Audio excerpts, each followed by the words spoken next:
Hi and welcome to Coach Trip Day 8. Hi, yeah, good episode today, eh? First of all, shout out. I got a long shout out to Cheeky D. She had a long shout out, so that's there. I've also got a shout out for Otaku Gaijin. That's a shout out to you. I've got a shout out to Joanne Murray. And a shout out to Dan Lewis. Hi guys, thank you. There we go. If you want a shout out, as I say, get in touch with me here on YouTube or on MySpace. Facebook or Twitter. Different intros there. I don't know if you guys heard that. A bit moving. It's a little intro. That's the music was a little different today, but hey, Men About Town. I'm glad about that. That's really good. I'm glad they said Men About Town. It's new, it's different. Again, it's new, and I like that. Yeah, we are about town. We're busy, busy doing our business. I like that. Yeah. Do you know what? That night, obviously last night, on the coach trip, Brenda opened up to us. She told us that, for lack of a better word, she couldn't stand Madge. Madge would blame her for things all the time. She would go out to Brendan and tell Brendan that they're running late because of Brenda.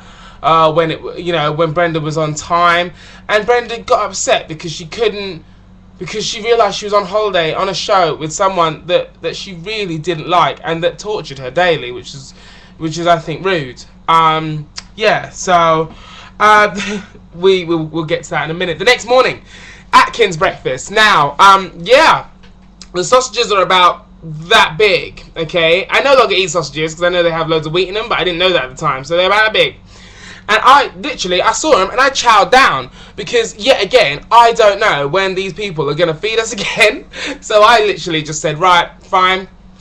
I mean, it's continental breakfast. It's lots and lots of bread and stuff. I don't want to have that. I thought I'll have an Atkins breakfast. So I had an Atkins breakfast. So yes, sausage hoover. Because I do like sausage. Pork is the best. I love pork. I really do love pork. That and duck. But either which way, sausage hoover, I like it. It's good. It's cute. It's cute when they try to insult you. I like it. It's nice.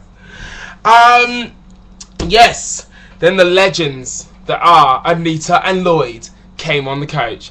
The best. Lloyd, right, was just like this big cuddly teddy bear that was such a father figure but such a cool guy at the same time. And Anita, oh bless her cotton socks, she was just the loveliest woman, and she was so in tune as well with her feelings and so in tune with the coach. It was just she was a wicked person, and still is. Obviously she's still an amazing person. Yes, so we went to Switzerland. Yay, Switzerland, which was wicked. Really enjoyed myself there. Curling. What the fuck? How is that an Olympic sport? It's a ridiculous fucking game. It's a stupid fucking game. And yeah, it was, I think, other than the Mustard Factory, it was the worst activity that we did. It was rubbish, and nobody liked it, I don't think, anyway. Yeah, it was a rubbish sport. Jenna, oh my god, went down. And to save their butts, Brendan was like, oh, you should really go and get your head checked out. She did feel dizzy for a bit, but they just needed to stop fussing and faffing around her, but they sent her off. They didn't send her off first. They actually took her out to sit out in the auditorium area, and then they decided she should go to the doctor. Yeah, so they just to save their asses, basically. Madge, similar, just had to point that out. Liar, Paul, you stopped that rock granite thing, the push, whatever in curling. You stopped that with your thing, and that's blatantly seen. And I said, wait until it goes to edit, it will be seen. The truth will be seen. And there you go, Paul. Yeah. So the Castle Chillon. Wow. It was amazing. I loved it. I loved the history. I loved, do you know what? And I've completely forgot, and I feel so bad. Byron. The poet Byron.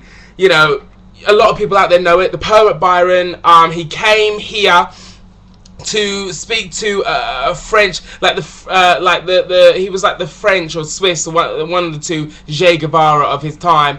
He was imprisoned for riots and stuff like that, and Byron came and did this amazing poem about this guy, and about his life, and about how when he finally does leave, he feels, you know, when you get that, it's prison fever. You know, when you've been inside prison for so long and you can't really adjust to what's out there.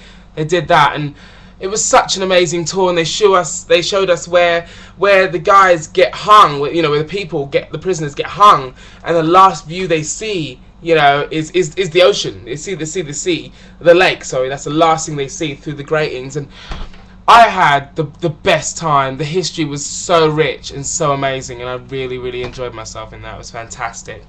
And one thing, they didn't show any of that as well. I don't know why. I don't know why they didn't show any of it. I don't know if they thought that history wasn't going to be interesting. I don't think they didn't even show me saying that I loved it so much. I think they want to keep me as like a cultural oaf. But I really, really loved it and enjoyed it, every minute of it. Yes, Tam looks fabulous. Do you know why Tam looked fabulous? Because that lady, Mortar, whatever her name was, she tried to put, she was going to put the outfit on Jodie, and then she saw Tam and was like, oh no, you get to wear it. So Tam had to go around as Maid Marian. It was very, very sweet, and Paul and Matt had to be my jesters, which was fantastic. Jenna, right. So obviously Jenna has been sent off now to the hospital. But she got back in time to put on the outfit and go around the actual chateau. But they wouldn't let her inside.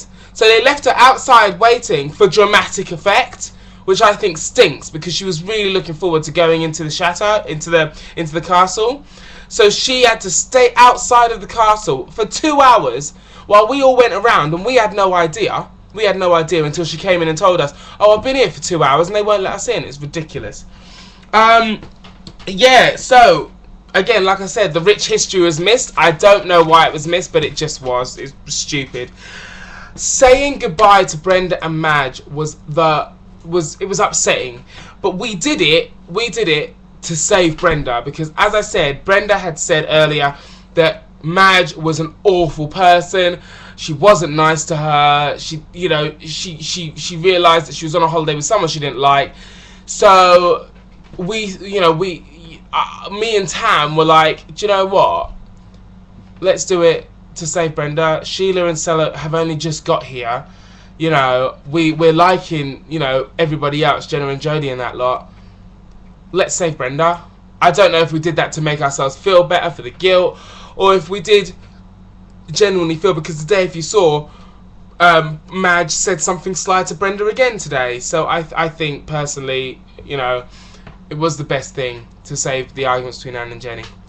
But anyway, so, yes, my movie reviews on here. If you want to get in contact through Facebook, MySpace, Twitter, or here, please do. And, yes, Thursday tomorrow. As you saw, it's a bit of a shocking episode. But, do you know what? I don't regret a thing. Things happen, shit happens, and it's all fun. So, tune in tomorrow for my blog and on Coach Trip at 5 o'clock. See you later. Bye-bye.